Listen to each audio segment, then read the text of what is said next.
Hello दोस्तों, मैं हूं अभिषेक और आप देख रहे हो पोल्ट्री वाला यूट्यूब चैनल। तो दोस्तों, पिछला वीडियो हमने नए पोल्ट्री फार्मर्स के रिगार्डिंग बनाया था कि ब्रीडिंग में किस तरीके से चैलेंजेस उनको होते हैं और कौन से बातों का उनको ध्यान रखना होता है। आज के इस वीडियो में डेडिकेटेडली हम इस बातों पर ज़्यादा फोकस करेंगे कि ठंडियों में जो बीमारियाँ होती हैं वो आखिरकार किस तरीके से होती है, किस वजह से होती है और उसके पीछे का कारण क्या है और उसकी रोकथाम किस तरीके से कर सकते हैं। मैं मोटा मोटी आपको 3-4 डिसीज़ के नाम बता दूं। जितनी भी वायरल्स प्रॉब्लम चलती है दोस्तों, चाहे फिर वो बर्ड फ्लू हो, रानीखेत की बीमारी हो या फिर गम्बोरी की बीमारी हो, आपने ज़्यादातर देखा होगा ये ठंडियों के मौसम में ज़्यादा होती है, नवंबर से लेकर फरवरी के महीनों में। तो वायरल डिसीज़ के चांसेस ठंडियों में बहुत ज़्यादा होते हैं, पहली बात। दूसरा होता है सर्दी, क्रोनिक रेस्पिरेटरी डिसीज़ CRD, और उसके बाद का कॉम्प्लेक्स होता है CCRD। अगर आपकी सर्दी तीव्र स्वरूप धारण कर लेती है, ज़्यादा कॉम्प्लेक्स हो जाती है, तो उसको CCRD बोलते हैं, कॉम्प्लेक्स क्रोनिक रेस्पिरेटरी डिसीज। उसके बाद होता है दोस्तों कोराइजा, उसके बाद होता है एसाइटिस और उसके बाद होता है गाउट। तो इन सभी टॉपिक को, इन सभी बीमारियों को मैं प्रॉपर तरीके से एक्सप्लेन करूँगा, किस वजह से होती है ये बताऊँगा और उसकी रोकथाम किस तरीके से करनी है ये बताऊँगा। अगर आप नए पोल्ट्री फार्मर्स हो, ठीक है, तो ये वीडियो स्टार्ट से लेकर एंड तक के पूरा देखिएगा। अगर आप भी पैसा कमाना चाहते हो दोस्तों, आप सभी को पता है पोल्ट्री सिर्फ एकमात्र ऐसा ऑप्शन नहीं है जहाँ से पैसा कमाया जा सकता है।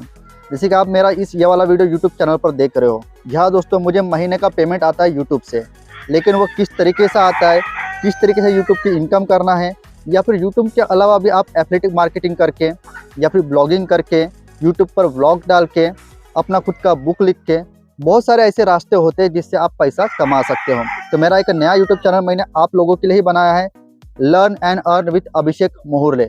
वीडियो के लिंक में आपको उसकी लिंक मिल जाएगी डिस्क्रिप्शन में, वहां पर जाकर आप मेरे चैनल को सब्सक्राइब कर सकते हो और डेली बेस पर कम से कम समय में, बहुत ही कम मेहनत पर, बहुत ही कम लागत लगा किस तरीके से पैसा कमाना है ये सीख सकते हो। तो आज ही जाकर उस लिंक पर क्लिक कीजिए और चैनल को जरूर से सब्सक्राइब कीजिए और उसके बाद इस वीडियो को फिर से देखना शुरू कीजिएगा। वीडियो के आगे ले जाने के पहले पोल्ट्री पीडअप ई-बुक और हार्ड बुक, एक नया पोल्ट्री फार्मर्स इंट्रो, उसका देख लीजिए। उसके बाद इस वीडियो का हम कैरी फॉरवर्ड करते हैं। पोल्ट्री बिजनेस करना चाहते हो तो वीडियो में दिखाई जाने वाला पोल्ट्री पीडीएफ ई बुक और पोल्ट्री हार्ड बुक एक बार अगर आप पढ़ लेते हो तो पोल्ट्री के रिलेटेड बॉयलर पोल्ट्री फार्मिंग, देसी पोल्ट्री फार्मिंग और लेयर पोल्ट्री फार्मिंग की 90% जानकारी आपको मिल जाएगी। इस बुक में मैंने डिसीज, मेडिसिन, वैक्सीन और फीड मैनेजमेंट के अलावा चिक्स आने के पहले दिन से लेकर बड़े होने के बाद उनको बेचने तक इन सारी बातों को कवर किया है। पोल्ट्री पीडीएफ ई बुक और पोल्ट्री हार्ड बुक दोनों में भी सेम इंफॉर्मेशन दी गई है और ये दोनों भी बुक आपको हिंदी, इंग्लिश और मराठी भाषा में मिल जाएंगे। पीडीएफ ई बुक आपको मात्र 50 रुपये में मिल जाएगा और हार्ड बुक आपको 250 रुपये में मिल जाएगा अगर आप प्रीपेड 250 रुपये ऑनलाइन पे करके इस बुक को खरीदते हो तो। और अगर आप कैश ऑन डिलीवरी पे इस बुक को मंगवाना चाहते हो तो आपको 50 रुपये एक्स्ट्रा कैश कलेक्टिंग चार्जेस पे करना पड़ेगा। अधिक जानकारी के लिए या फिर इस बुक को खरीदने के लिए 91761143 इस व्हाट्सएप नंबर पे मैसेज कीजिए। तो जितने भी डिसीजेस मैंने बताया दोस्तों, जैसे कि वायरल बीमारी होना, बर्ड फ्लू होना, उसके बाद CRD जिसको सर्दी बोलते हैं, CCRD complex chronic respiratory disease, या फिर कोराइजा हो गया, या फिर एसाइटिस और गाउट, इन सभी सर्दियों के मौसम में, ठंडी के मौसम में क्यों होता है, पहले इस बात को समझते हैं। देखिए, जब ठंडी का मौसम आता है तो ठंडी के मौसम के पहले क्या होता है ना, बरसात का मौसम होता है। बरसात में बरसात तो गिरती है, लेकिन बरसात गिरने के बावजूद भी जो एटमॉस्फेयर का टेम्परेचर जो होता है ना, वो 28 डिग्री के नीचे में नहीं जाता, दिन का समय हो या फिर रात का समय हो। लेकिन सर्दियों में ठंडियों का मौसम इतना तीव्र रूप धारण कर लेता है कि रात के समय में भारत के कुछ क्षेत्रों में लगभग 10 डिग्री के नीचे भी टेम्परेचर चला जाता है। लेकिन अमूमन अगर देखा जाए तो ऑल ओवर इंडिया जो एवरेज टेम्परेचर की अगर हम बात बोलते हैं तो 15 डिग्री, 16 डिग्री, 14 डिग्री, 13 डिग्री तक के टच कर जाता है।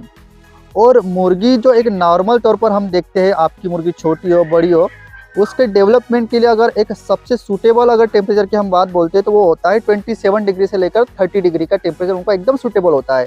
इस टेम्परेचर पर आपकी मुर्गी आपको ज़्यादा अंडा भी देगी, आपका कम फीड खा के यपशर भी अच्छा मेंटेन रहेगा और कम फीड में कम दिनों में आपको वजन भी ज़्यादा देगी।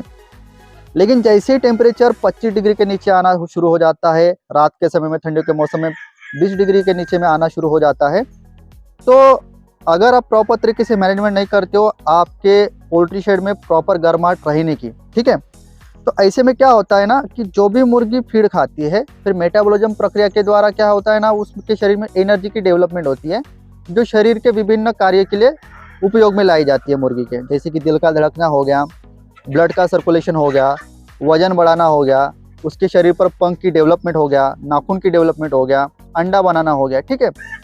लेकिन ठंडियों के मौसम में आपने गर्मी डेवलप करने के लिए अपने पोल्ट्री शेड के भीतर में कोई भी सुविधा करके नहीं रखी है। तो ऐसे में क्या करता है ना, रात के समय में जो फीड खाने के बाद जो एनर्जी मुर्गी के शरीर में तैयार होती है, मैक्सिमम जो एनर्जी होती है, तो आपकी मुर्गी अपने शरीर का टेम्परेचर मेंटेन करने में इस्तेमाल कर लेती है। उसकी जो एनर्जी होती है ना, वो बर्न होती है उसके खुद के शरीर को गर्म रखने के लिए। समझ पा रहे हो? इसके वजह से क्या होता है ना, जब दिन शुरू होता है तो मुर्गी के शरीर में उतनी ज़्यादा एनर्जी नहीं होती है, और यही एकमात्र कारण होता है बहुत सारे नए पोल्ट्री फार्मर्स का, कि जिसके वजह से जब सवेरे को वो अपने मुर्गों को छोड़ते हैं तो उनकी मुर्गियाँ सिकुड़ जाती है, एकदम सुस्त गिर जाती है।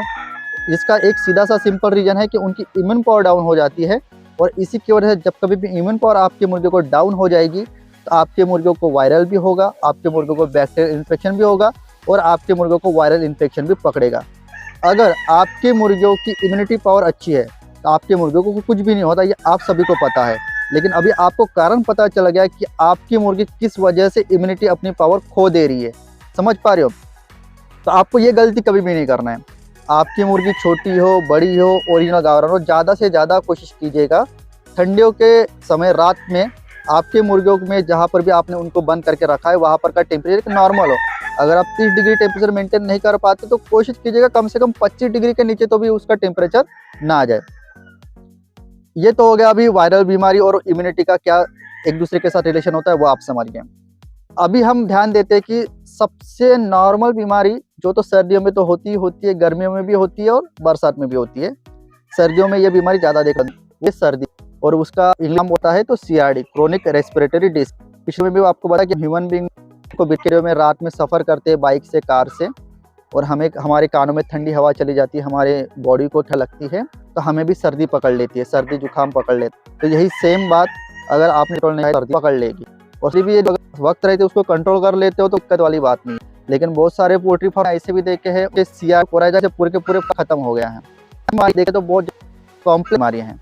उसका आप किस तरीके से रहो, बीमारी आने के बाद उसकी ट्रीटमेंट करने से अच्छा है इस तरीके का मैनेजमेंट कीजिए कि आपके शेड पर बीमारी ही ना। तो पहले तो होगी सर्दी। अगर सर्दी आपने ट्रीटमेंट नहीं की वक्त रहते और धीरे धीरे कॉम्प्लेक्स हो जाती है, तो बोला जाता है कॉम्प्लेक्स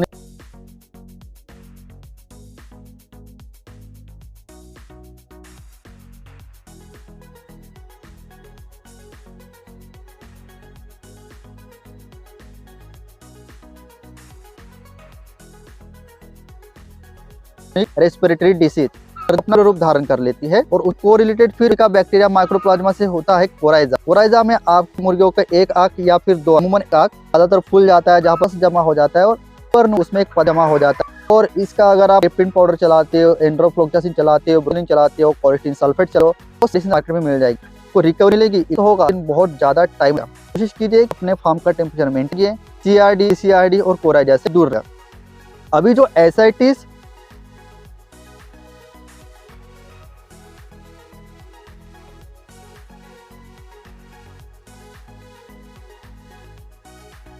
गाउट की बीमारी है, ठीक है, ये सर्दी के रिलेटेड, लेकिन ठंडी की वजह से नहीं होती है।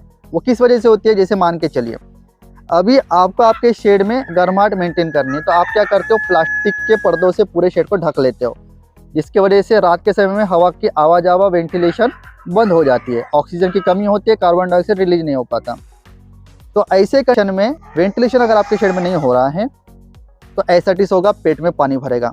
तो आपको पर्दे नीचे कर देना है, ऊपर से 1 से लेकर 1.5 फीट, जिसकी वजह से ऑक्सीजन भीतर आ पाए, कार्बन अंदर से बाहर पाए, जिसकी वजह से आपको एसाइटिस होगा।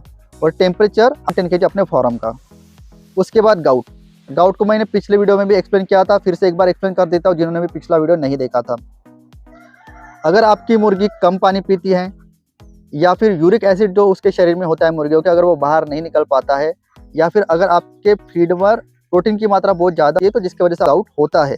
लेकिन जो कि ठंडियों में गाउट अगर होता है, जब आप पर्दे लगाते हो, तो उसका एक ही कारण होता है कि आपकी पानी की टैंक बाहर, पानी का टैंक बाहर होने की वजह से, बाहर के इन्वायरमेंट की वजह से उसका पानी बहुत ज़्यादा ठंडा, बहुत ज़्यादा चिल्ड हो गया है, और पाइपलाइन के थ्रू ऑटोमेटिक ड्रिंकर में जब वो पानी आता है तो बहुत ज़्यादा ठंडा होता है। मुर्गी वो पानी पीना तो चाहती है, लेकिन पानी ठंडा होने की वजह से बहुत ही कम पीती है। जितने उसके शरीर को मात्रा लगती है उससे भी कम पानी वो पीती है, या फिर पीती ही नहीं है। जो छोटे बच्चे होते हैं तो वो तो पानी पीते ही नहीं है। जब ये मुर्गी उसको लगने वाले रिक्वायर्ड मात्रा से पानी कम पिएगी तो उसके किडनी पर भी प्रेशर गिरेगा। साथ ही साथ जो यूरिक एसिड होता है वो यूरिन के थ्रू बाहर भी नहीं निकल पाएगा, जिसके वजह से आपके मुर्गों को बीमारी होती हैं। ठीक है, ये गाउट की बीमारी होती है। तो कोशिश कीजिएगा कि आपकी टैंक है वो बाहर रखने के अलावा ओट के भी रखेगा, ताकि उसका प्रेशर मेंटेन रह पाए। और इसके बाद अगर आपके टैंक पानी चिल्ड होता है तो रात को 11 से लेकर 12 बजे सोने पहले आप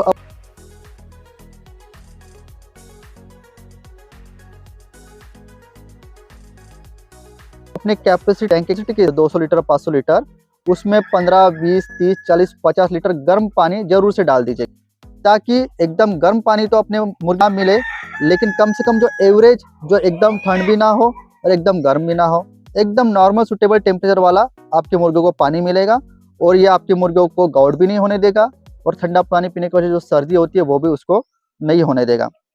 तो ठंडियों में किस तरीके से इम्यून पावर डाउन होने की वजह से वायरल प्रॉब्लम क्यों होते हैं इसके बारे में मैंने बताया। तो आपको मैं एक बार और से बता दूं, ये बात दोस्तों प्रूवन है कि ठंडियों में वायरल प्रॉब्लम ज़्यादातर आते हैं।